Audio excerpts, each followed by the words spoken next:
सो अब हम स्टार्ट करेंगे और new topic that is mechanism of photosynthesis. अच्छा, फोटो अब मैं इसको ओवरव्यू दूंगा, जिसमें जितनी भी बातें हैं सिर्फ 4 से 5 हैं जो इम्पोर्टेंट हैं। वो क्या है? ये फोटोसिंथेसिस का जो प्रोसेस है ना, जिसके जरिए हम ग्लूकोज बनाते हैं और ऑक्सीजन को रिलीज करते हैं, ये 2 फेजेस में होता है। एक लाइट डिपेंडेंट रिएक्शन है जो लाइट की मौजूदगी में होता है, और एक होता है लाइट इंडिपेंडेंट रिएक्शन जो लाइट की मौजूदगी में नहीं होता। जो लाइट डिपेंडेंट रिएक्शन होता है ना, ठीक है, जो लाइट डिपेंडेंट फेज है, जो लाइट पे डिपेंड करता है, वो ना थैलाकॉइड मेम्ब्रेन के अंदर होता है। वहाँ पे फोटोसिंथेसिस वाले पिगमेंट होते हैं, हमने अभी पढ़ा था रिएक्शन सेंटर वगैरह होता है, वो थैलाकॉइड मेम्ब्रेन के अंदर होता है। ठीक है, क्लोरोफिल ए की मौजूदगी में, जिसमें फूड सिस्टम 2 होते हैं, PS1 होता है, PS2, इसकी बात हमने की थी। ठीक है, PS1 वो होता है जिसकी जो वेवलेंथ 700 को एब्जॉर्ब करता है, और PS2 वो होता है जो 680 को एब्जॉर्ब करता है। ठीक है, सो जो हमारी थैलाकॉइड मेम्ब्रेन है और जिसके अंदर हमारा लाइट डिपेंडेंट रिएक्शन हो रहा होता है, वहां पर हमारा काम क्या होता है? इस लाइट डिपेंडेंट रिएक्शन के नतीजे में एटीपी बनता है और NADPH बनता है। ये MCQ का मोस्ट इंपॉर्टेंट पॉइंट है कि लाइट डिपेंडेंट रिएक्शन में हम बनाते क्या हैं। लाइट डिपेंडेंट रिएक्शन पूरा हो जाता है ना, हमें एटीपी मिलता है और NADPH मिलता है। NADPH कब बनता है? जब NADP प्लस होगा, उसके अंदर इलेक्ट्रॉन आप डालोगे, जब इलेक्ट्रॉन उसके अंदर जाएंगे तो साफ सी बात है, जब जहां इलेक्ट्रॉन जाता है ना, वहां पर हाइड्रोजन भी साथ में जाता है। तो NADP को जब इलेक्ट्रॉन मिलेगा तो वो बन जाएगा NADPH, by accepting electron as well as hydrogen। तो हम कहेंगे NADP की रिडक्शन हो गई है और NADPH बन गया है। ठीक है, और ATP की क्या होती है? ATP बन जाता है तो एसिमिलेटिंग पावर है, यानी कि ATP जब ADP होता है, एडिनोसिन डाइफॉस्फेट, उसके साथ एक फॉस्फेट हम मिलाते हैं तो हमें ATP मिलता है और NADPH मिलता है। और यहाँ पर वाटर जो होता है हमारा इनपुट होता है, ऑक्सीजन क्या होता है? आउटपुट। तो MCQs क्या है कि NADPH मिल रहा है हमें और ATP मिल रहा है, और साथ साथ वाटर इसका इनपुट है, और आउटपुट क्या है हमारा? इनपुट देखो यहाँ नजर आ रहा है, इनपुट हमारा वाटर है। ठीक है, और थैलाकॉइड मेम्ब्रेन के अंदर ये रिएक्शन हो रहा है, लाइट डिपेंडेंट रिएक्शन, और आउटपुट क्या है? ऑक्सीजन। ये पूरी डायग्राम ही एक तरह से MCQs का पॉइंट होगी। मैं इसी को मैं आखिर में रिवाइज भी कराऊंगा यहाँ पर। और इसके साथ साथ और इनपुट आउटपुट जो दूसरा फेज है, लाइट इंडिपेंडेंट रिएक्शन, जो डार्क रिएक्शन है। ठीक है, this actually required the product of light reaction. Dark reaction जो है वो लाइट पर डिपेंड नहीं करता, लेकिन इसको फिर भी एनर्जी तो चाहिए। तो इसको जो एनर्जी मिलती है ना, वो ATP से मिलती है और NADPH।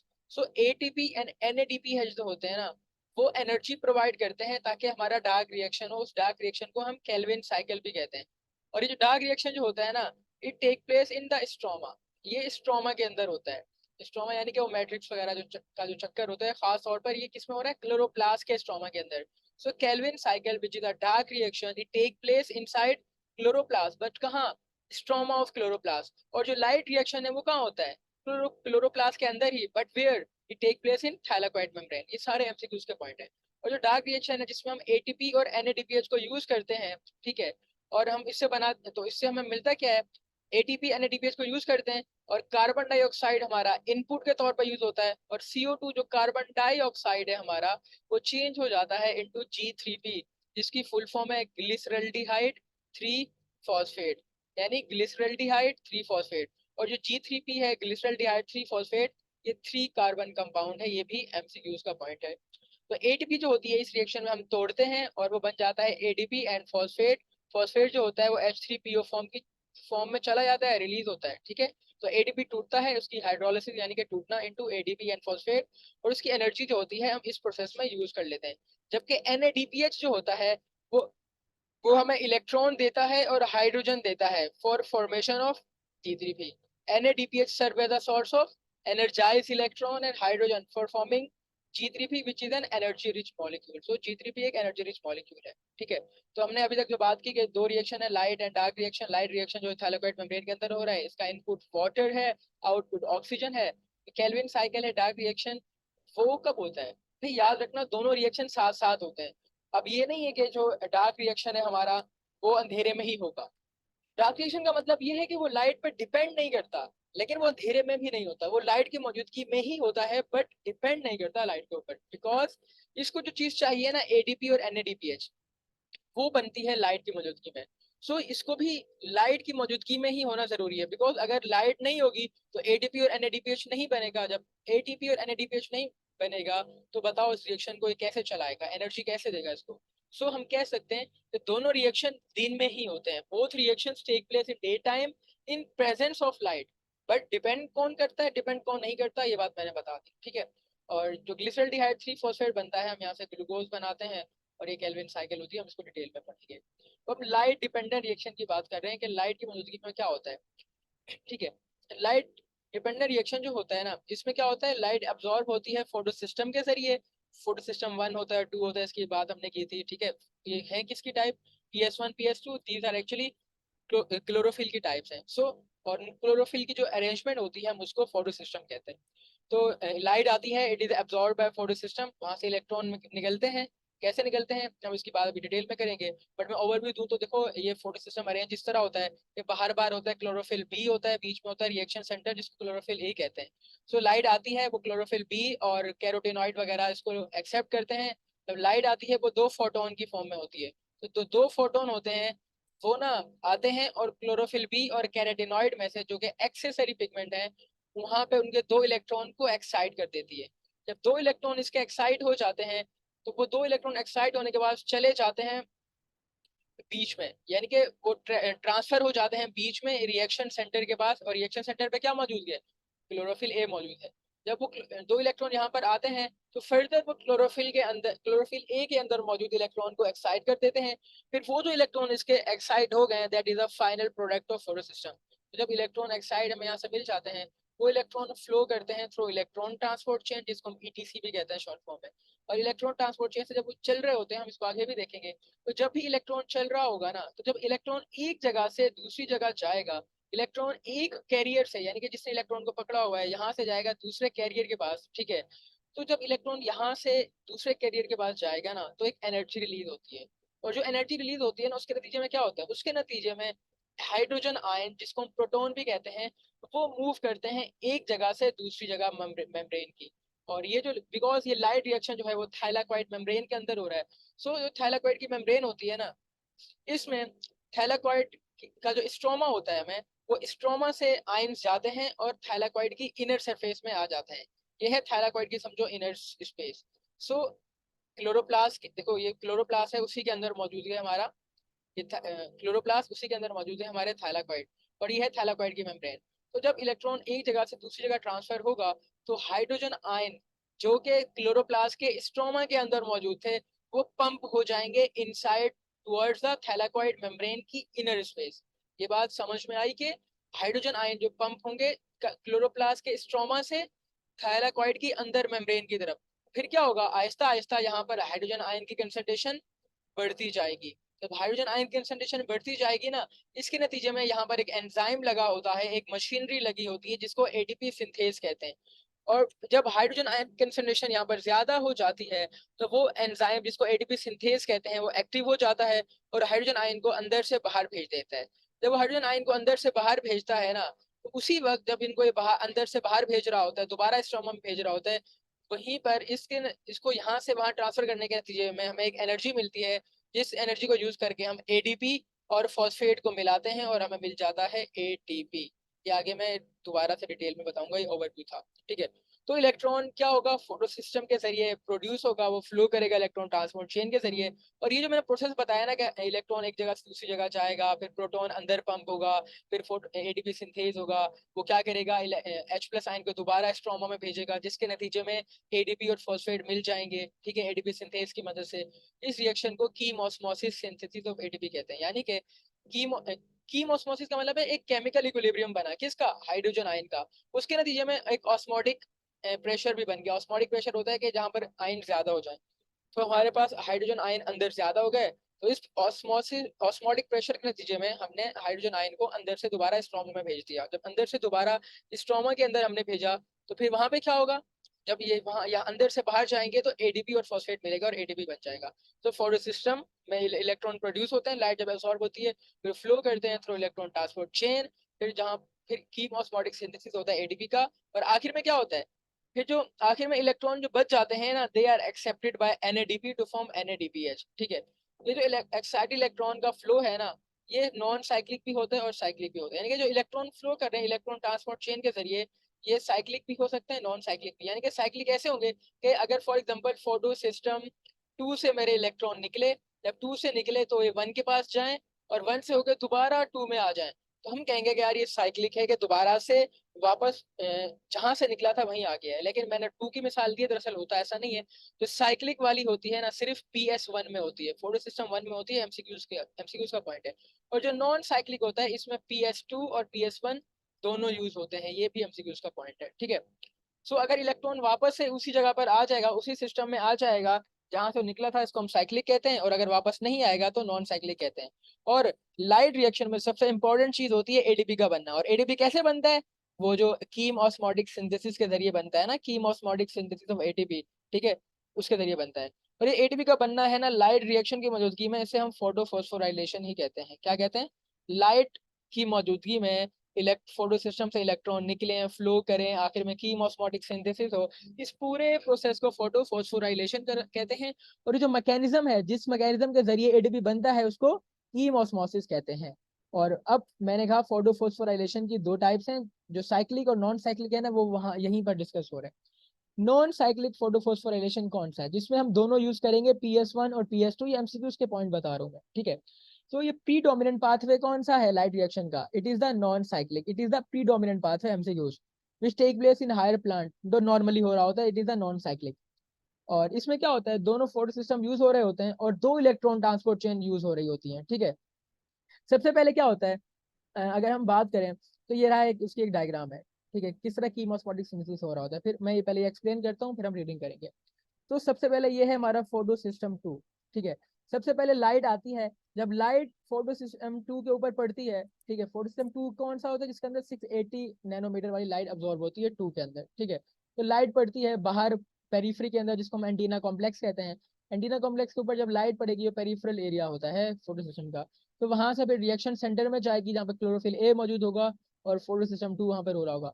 तो वहां पर क्लोरोफिल ए की मौजूदगी में, रिएक्शन सेंटर की मौजूदगी में, इलेक्ट्रॉन पैदा हो जाएंगे, हाई एनर्जाइज इलेक्ट्रॉन होंगे। तो हाई एनर्जाइज इलेक्ट्रॉन होंगे ना, वो यहाँ से फ्लो करेंगे। जब वो यहाँ से फ्लो करेंगे ना, तो इसके बाद वो जाएंगे प्राइमरी इलेक्ट्रॉन एक्सेप्टर में, ठीक है। सो फोटो सिस्टम 2 से इलेक्ट्रॉन जाएंगे प्राइमरी इलेक्ट्रॉन एक्सेप्टर में, ठीक है। और यहाँ पर प्राइमरी इलेक्ट्रॉन एक्सेप्टर कौन है? इसका प्लास्टोक्विनोन है, ठीक है। सो वो जब प्लास्टोक्विनोन प्राइमरी इलेक्ट्रॉन एक्सेप्टर के पास जाएंगे, जब प्राइमरी इलेक्ट्रॉन एक्सेप्टर के पास जाएंगे, तो प्राइमरी इलेक्ट्रॉन एक्सेप्टर इनको भेज देगा साइटोक्रोम कॉम्प्लेक्स के पास, ठीक है। साइटोक्रोम कॉम्प्लेक्स यहाँ पर 2 है।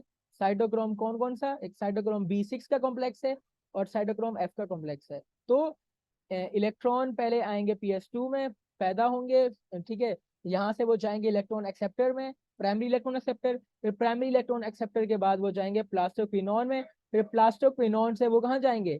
साइटोक्रोम B6 या F के कॉम्प्लेक्स में जाएंगे। फिर यहाँ से जाने के बाद वो जाएंगे प्लास्टोसायनिन में। जब प्लास्टोसायनिन में जाएंगे तो इन इलेक्ट्रॉन की एनर्जी बिल्कुल खत्म हो जाती है। तो फिर आखिरकार ये थक हार के फोटो सिस्टम 1 में चले जाएंगे। सो ये जो सारा फोटो सिस्टम 2 से फोटो सिस्टम 1 तक गया है, इलेक्ट्रॉन का फ्लो है, कैसे है? तो फोटो सिस्टम 2 से इलेक्ट्रॉन निकले प्लास्टोक्विनोन में, प्राइमरी इलेक्ट्रॉन एक्सेप्टर के पास गए। प्राइमरी इलेक्ट्रॉन एक्सेप्टर से, ठीक है, वो चले गए हमारे प्लास्टोक्विनोन के पास। प्लास्टोक्विनोन के पास दोबारा वो वहां से निकले, और ये प्लास्टोक्विनोन इलेक्ट्रॉन कैरियर होता है, ठीक है, मोबाइल इलेक्ट्रॉन कैरियर, जो इन्हें ट्रांसपोर्ट कर रहा है PS2 से PS1 की तरफ। लेकिन प्लास्टोक्विनोन इनको पहले कहाँ भेजेगा? साइटोक्रोम B6 और F कॉम्प्लेक्स के पास। फिर वो इनको भेजेगा प्लास्टोसायनिन के पास, और प्लास्टोसायनिन से इलेक्ट्रॉन चले जाएंगे PS1 में। फिर PS1 में क्या होगा? लाइट पड़ेगी, या फिर यही इलेक्ट्रॉन ना दूसरे इलेक्ट्रॉन को एनर्जाइज कर देंगे। PS1 कौन सा होता है? 700 नैनोमीटर लाइट वाला। तो जब ये PS1 के इलेक्ट्रॉन को एनर्जाइज कर देंगे, तो PS1 के इलेक्ट्रॉन यहाँ से निकलेंगे और जाएंगे प्राइमरी इलेक्ट्रॉन एक्सेप्टर के पास। प्राइमरी इलेक्ट्रॉन एक्सेप्टर के पास जाने के बाद वो वहां से ट्रांसफर हो जाएंगे फेरिडोक्सिन में। और फेरिडोक्सिन जो होता है ना, ये आयरन कंटेनिंग है। फेरिडोक्सिन के अंदर आयरन का मॉलिक्यूल होता है, ठीक है। तो PS1 के बाद वो जाएंगे फेरिडोक्सिन में। फेरिडोक्सिन के बाद वो फेरिडोक्सिन इनको भेजेगा फेरिडोक्सिन रिडक्टेज, ये एंजाइम है। तो जब देखो PS1 में इलेक्ट्रॉन पैदा हुए, PS2 के इलेक्ट्रॉन ही जब प्लास्टोसायनिन में पहुंचे और यहाँ से गए PS1 में, तो उन्होंने PS1 के इलेक्ट्रॉन को एक्साइट कर दिया। जब इनके इलेक्ट्रॉन को एक्साइट किया, तो यहाँ से गए वो एक्साइट हो गए इलेक्ट्रॉन, हाईली एनर्जाइज इलेक्ट्रॉन हमारे, वो गए यहाँ पर फेरिडोक्सिन के पास। फेरिडोक्सिन में पहुंचने के बाद इलेक्ट्रॉन यहाँ से चले जाएंगे फेरिडोक्सिन रिडक्टेज के पास, जो एंजाइम है। और जो फेरिडोक्सिन रिडक्टेज एंजाइम है, जब वो इलेक्ट्रॉन इसके पास आएंगे ना, तो वो इलेक्ट्रॉन दे देगी NADP को। और हमने कहा था जब इलेक्ट्रॉन जहां पर जाते हैं वहां हाइड्रोजन भी जाता है। तो यही इलेक्ट्रॉन जब NADP के पास जाएंगे तो साथ में अपने ये हाइड्रोजन भी लेके जाएंगे। तो NADP जब इलेक्ट्रॉन एक्सेप्ट करेगा तो हाइड्रोजन को भी एक्सेप्ट करेगा और क्या बना देगा, NADPH। ठीक है, हमारे पास क्या बन जाएगा, NADPH। और ये सारा प्रोसेस जो है ये हुआ है। सो अब देखो इलेक्ट्रॉन बना कहाँ, फोटो सिस्टम 2 से। इसको फोटो सिस्टम 2 को यूज किया इसने, फिर फोटो सिस्टम 1 को यूज किया, और इसको यूज करने के बाद दोबारा आखिर में इलेक्ट्रॉन को किसने एक्सेप्ट कर लिया, NADPH में। सो यानी कि अगर जो नॉन साइक्लिक फोटोफोस्फोराइलेशन हो रही है ना, नॉन साइक्लिक वाली, इसमें इलेक्ट्रॉन जो जा रहा है सारा, वो आखिर में कौन इसको एक्सेप्ट कर रहा है, NADP एक्सेप्ट कर रहा है। ठीक है, यानी कि NADP एक्सेप्ट करके NADPH भी बना रहा है। तो नॉन साइक्लिक में NADPH बनता है, हम आगे पढ़ेंगे कि साइक्लिक में NADPH नहीं बनता। अब जो हमने सब पढ़ लिया इसकी हम रीडिंग करते हैं कि होता क्या है। अच्छा एक और बात, जब PS2 के इलेक्ट्रॉन यहाँ से निकल गए थे ना, PS2 से इलेक्ट्रॉन, हाईली एनर्जाइज्ड इलेक्ट्रॉन यहाँ से निकल गए थे, जब इलेक्ट्रॉन यहाँ से निकलते हैं क्या हो जाती है, ऑक्सीडेशन। तो हम कह सकते हैं फोटो सिस्टम 2 पे मौजूद क्लोरोफिल की क्या हो गई, ऑक्सीडेशन। ठीक है, तो PS1 वाले की भी ऑक्सीडेशन हो गई। अब होगा क्या, जब ऑक्सीडेशन होगी, जब इलेक्ट्रॉन यहाँ से दो इलेक्ट्रॉन ये एक सर्कल के अंदर मौजूद थे, होल के अंदर मौजूद थे, तो दोनों इलेक्ट्रॉन यहाँ से चले गए तो होल क्या हो गया, यहाँ पे खाली हो गया। अब हमें इस होल को फिल करना भी जरूरी है। तो इस इलेक्ट्रॉन को फिल, इस होल को फिल कौन करता है, मैंने कहा था ना फोटोलाइसिस होता है, वाटर टूटता है। जब वाटर टूटता है तो दो हाइड्रोजन आयन बनते हैं, दो इलेक्ट्रॉन आयन बनते हैं, और आधा ऑक्सीजन का मॉलिक्यूल, आधा ऑक्सीजन का मॉलिक्यूल। ठीक है, तो ये दो इलेक्ट्रॉन बनते हैं ना फोटोलाइसिस के नतीजे में, ये जाते हैं और इस PS2 के जो खाली जगह है, जो इलेक्ट्रॉन होल्स रह गए हैं, उनको फिल कर देते हैं। तो MCQ का पॉइंट है कि PS2 के इलेक्ट्रॉन होल्स कौन फिल करता है, that is the water molecule. ठीक है, और फिर ये जो इलेक्ट्रॉन गए थे हमारे कहाँ चले गए थे, प्लास्टोसाइनिन के पास। तो MCQ का पॉइंट है कि अब प्लास्टोसाइनिन को जब लाइट मिलेगी तो वो भी एनर्जाइज कर देगी इलेक्ट्रॉन को, और पूरा आखिर में वो फेरिडोक्सिन रिडक्टेज के बाद जाके NADPH को, NADP को NADPH में चेंज कर देगा। तो सारा प्रोसेस हो रहा है, इसके नतीजे में भी तो PS1 से इलेक्ट्रॉन निकल के जा रहे हैं, तो यहाँ पर भी इलेक्ट्रॉन होल बन जाएंगे। तो सवाल पैदा ये होता है कि इन इलेक्ट्रॉन होल्स को कौन फिल करेगा। अरे ये जो यहाँ से PS2 से इलेक्ट्रॉन एक्साइट होके गए थे प्राइमरी इलेक्ट्रॉन एक्सेप्टर में, देन प्लास्टोक्विनोन में, साइटोक्रोम B6 और F में, और प्लास्टोसाइनिन से आखिर में प्लास्टोसायानिन में। सो ये दरअसल PS2 के इलेक्ट्रॉन होते हैं जो PS1 के होल्स को फिल करते हैं। ठीक है, सो MCQs की बात है, ये याद रखनी है। ठीक है, और अब देखो जब हमारा प्लास्टोक्विनोन ट्रांसफर कर रहा था इलेक्ट्रॉन को PS2 से साइटोक्रोम रिडक्टेज में, तो देखो यहाँ पर प्लास्टोक्विनोन की वजह से क्या हो रहा था, इलेक्ट्रॉन आ रहे, सॉरी, प्लास्टोक्विनोन की वजह से जब इलेक्ट्रॉन मूव कर रहा है ना यहाँ से यहाँ पर, जो मैंने कहा था इलेक्ट्रॉन मूव करता है एक जगह से दूसरी जगह, एक कैरियर यानी प्लास्टोक्विनोन से साइटोक्रोम रिडक्टेज के पास, तो उसके नतीजे में क्या होता है, उसके नतीजे में हाइड्रोजन आयन जो कि मौजूद हैं क्लोरोप्लास्ट के स्ट्रोमा में, वो पंप हो जाते हैं थैलाकॉइड की मेम्ब्रेन में, थैलाकॉइड के ल्यूमेन में, और यहाँ पर हाइड्रोजन आयन की कंसंट्रेशन बढ़ती जाती है। जब इनकी कंसंट्रेशन बहुत ज्यादा हो जाती है तो फिर ATP सिंथेज एक्टिव हो जाता है, और वो क्या करता है, अंदर वाले हाइड्रोजन को अंदर से बाहर दोबारा निकाल देता है क्लोरोप्लास्ट के स्ट्रोमा में। तो वो यहाँ से अंदर से दोबारा बाहर निकालता है, तो इसके नतीजे में ADP और PI मिलके ATP बनाते हैं, और हमें ATP मिल जाता है। तो this is how light reaction के नतीजे में हमें ATP मिल रहा है, और ये है नॉन साइक्लिक वाला प्रोसेस जिसमें दोनों PS2 और PS1 भी यूज हो रहे हैं। ठीक है, ओके, सो हम इसकी हम रीडिंग करते हैं, जो हमने पूरी एक्सप्लेनेशन पढ़ ली है, यही सारी बातें पेपर में पूछते हैं, बस इसको हम आखिर में रीड करके, ताकि हमारा कोई पॉइंट मिस ना हो, हम उसको फिल करेंगे। जब when two photon strike the antenna complex of PS2, इसकी बात कर ली कि PS2 के एंटीना कॉम्प्लेक्स पे दो इलेक्ट्रॉन स्ट्राइक करेंगे, सो क्या होगा कि दो इलेक्ट्रॉन एक्साइट कर जाएंगे और ये मूव करेंगे डिफरेंट पिगमेंट्स के जरिए और चले जाएंगे फोटो सिस्टम के रिएक्शन सेंटर में। ठीक है, जब रिएक्शन सेंटर है फोटो सिस्टम 2 का जो 680 वाला है, वो दो इलेक्ट्रॉन एक्साइड हो जाएंगे इसके रिएक्शन सेंटर में। ये electron are capture by primary electron acceptor, यही है ना कि PS2 के इलेक्ट्रॉन कौन एक्सेप्ट करता है, प्राइमरी इलेक्ट्रॉन एक्सेप्टर करता है। और जब ये इलेक्ट्रॉन रिएक्शन सेंटर से निकलेंगे और प्राइमरी इलेक्ट्रॉन एक्सेप्टर के पास चले जाएंगे, तो यहाँ पर दो इलेक्ट्रॉन होल्स क्रिएट हो जाएंगे। जब दो इलेक्ट्रॉन होल्स क्रिएट हो गए तो हम कह सकते हैं क्लोरोफिल होगी है ऑक्सीडाइज, बिकॉज इलेक्ट्रॉन चले गए और खाली जगह रह गई है। तो हम कह सकते हैं chlorophyll is a strong oxidising agent, ये MCQs का पॉइंट है, chlorophyll is a oxidising agent, strong oxidising. अब फोटोलिसिस ऑफ वाटर यही होता है कि जो होल्स रह गए उनको फिल होना जरूरी है, लाइट पड़ती है वाटर के ऊपर और वाटर टूट जाता है 2H+ इलेक्ट्रॉन में और आधा ऑक्सीजन के मॉलिक्यूल में। ठीक है, और यही जो दो इलेक्ट्रॉन है ये PS2 के होल्स को फिल करते हैं। ठीक है, ये MCQs का पॉइंट है, मैंने बता दिया। तो वाटर क्या दरअसल वाटर एक रिड्यूसिंग एजेंट के तौर पे यहाँ काम कर रहा है। ये मैं यहाँ नहीं लिखा हुआ बट मैंने बता दिया, ये पेपर में पूछ सकते हैं। वाटर रिड्यूसिंग एजेंट के तौर पे काम कर रहा है बिकॉज अपने इलेक्ट्रॉन ही दूसरों को दे रहा है, ठीक है, दूसरों को रिड्यूस कर रहा है, खुद ऑक्सीडाइज हो रहा है। और इलेक्ट्रॉन फ्लो टू PS2। अब इलेक्ट्रॉन कैसे फ्लो करता है मैंने बता दिया। हाईली एनर्जाइज्ड इलेक्ट्रॉन PS2 वाले are capture by primary electron acceptor, जो मूव करते हैं। They move from primary electron acceptor to plastoquinone. मैंने एक बात गलत बताई थी कि प्लास्टोक्विनोन प्राइमरी इलेक्ट्रॉन एक्सेप्टर है, नहीं, प्राइमरी इलेक्ट्रॉन एक्सेप्टर कोई और है जो बुक में मेंशन नहीं है। सो इलेक्ट्रॉन जो होते हैं वो PS2 से जाते हैं प्राइमरी इलेक्ट्रॉन एक्सेप्टर में। प्राइमरी इलेक्ट्रॉन एक्सेप्टर के बाद वो जाते हैं PQ यानी कि प्लास्टोक्विनोन में। प्लास्टोक्विनोन से जाते हैं वो यहाँ पर साइटोक्रोम के साइटोक्रोम कॉम्प्लेक्स के पास, जिसके अंदर साइटोक्रोम B6 होता है और साइटोक्रोम F होता है, ठीक है। और इसके बाद वो कहाँ जाते हैं, साइटोक्रोम कॉम्प्लेक्स की बात कर रहे हैं कि cytochrome complex is not only an electron carrier, ये ना सिर्फ एक इलेक्ट्रॉन कैरियर है but it also work as a proton pump. हमने देखा कि जो साइटोक्रोम जो है, साइटोक्रोम ये इलेक्ट्रॉन पंप के तौर पे काम कर रहा है, यानी कि जो बाहर क्लोरोप्लास्ट के स्ट्रोमा के अंदर प्रोटॉन था उनको पंप कर रहा है। तो it is not only an electron carrier, cytochrome की बात हो रही है, but it also work as a proton pump. Electron flow through cytochrome complex stimulate it, ठीक है, to pump the proton from stroma to thylakoid की अंदर वाली membrane. In this way energy of electron is transform into gradient of proton, यानी कि proton का gradient create हो जाता है ना, कि अंदर प्रोटॉन ज्यादा हो जाते हैं ल्यूमेन में थैलाकोइड के और बाहर कम हो जाते हैं। इस प्रोटॉन ग्रेडियंट की वजह से एटीपी सिंथेज एंजाइम, अब आगे का आएगा एटीपी सिंथेज, वो अलग है। एटीपी सिंथेज एंजाइम एक्टिव हो जाता है, जो प्रोटॉन को दोबारा भेज देता है वापस। जब प्रोटॉन को दोबारा भेजता है तो उसके नतीजे में एडीपी और पीआई मिलकर एटीपी बनाते हैं, और इस प्रोसेस को फोटोफॉस्फोराइलेशन कहते हैं। और पूरे मैकेनिज्म को, जिसमें इलेक्ट्रॉन फ्लो हुआ है, प्रोटॉन पंप हो रहे हैं और एटीपी बन रहा है, इस पूरे प्रोसेस को, पूरे मैकेनिज्म को कीमोस्मोसिस कहते हैं। ये एटीपी जो जनरेट होता है, ये हमें केल्विन साइकिल के अंदर जो एटीपी बना है, ये एटीपी केल्विन साइकिल के अंदर हमें एनर्जी देता है, ठीक है, ताकि हम वहां पे G3P बना पाए, ठीक है। द एनर्जाइज इलेक्ट्रॉन, जब एनर्जाइज इलेक्ट्रॉन होते हैं अपनी एनर्जी लूज करने के बाद प्लास्टोसाइनिन के पास रह जाते हैं, इसकी बात हमने की थी। प्लास्टोसाइनिन के पास थक हार के आ जाते हैं और प्लास्टोसाइनिन से वो PS1 में चले जाते हैं, ये पूरा था। अब PS1 में क्या होता है, उसको यही बात है कि PS1 को रिएक्शन सेंटर में जब फोटोन की लाइट स्ट्राइक करती है तो वहां पर भी इलेक्ट्रॉन हाई लेवल पे चले जाते हैं, फिर वो मूव करते हैं प्राइमरी इलेक्ट्रॉन एक्सेप्टर के पास। होल्स क्रिएट हो जाते हैं which are filled by PS2 वाले इलेक्ट्रॉन, ठीक है, by pair of electron receive from P68 या इलेक्ट्रॉन ट्रांसपोर्ट चेन, इसकी बात हमने कर ली।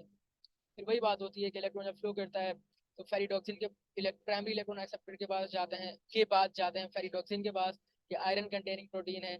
और फिर उसके बाद जाते हैं वो NADP रिडक्टेज के पास। NADP रिडक्टेज एक फ्लेवोप्रोटीन एंजाइम है, फ्लेवोप्रोटीन एंजाइम है NADP रिडक्टेज, तो इलेक्ट्रॉन को ट्रांसफर करती है from ferredoxin to NADP। NADP electron को लेगा तो हाइड्रोजन को भी लेगा और NADPH बन जाएगा, रिड्यूस बन जाएगा, और यहाँ पर हमें NADPH मिल गया, तो हमने ATP भी बना लिया इस नतीजे में और NADPH भी बना लिया। तो ये होल प्रोसेस था। अब द पाथ, ये जो पाथवे है ना जिसमें हम दोनों को यूज कर रहे हैं नॉन साइक्लिक फोटोफॉस्फोराइलेशन में, दोनों पाथवेज को यूज कर रहे हैं, PS2 को भी यूज कर रहे हैं, ठीक है, साइक्लिक वाले में, और 1 को भी यूज कर रहे हैं।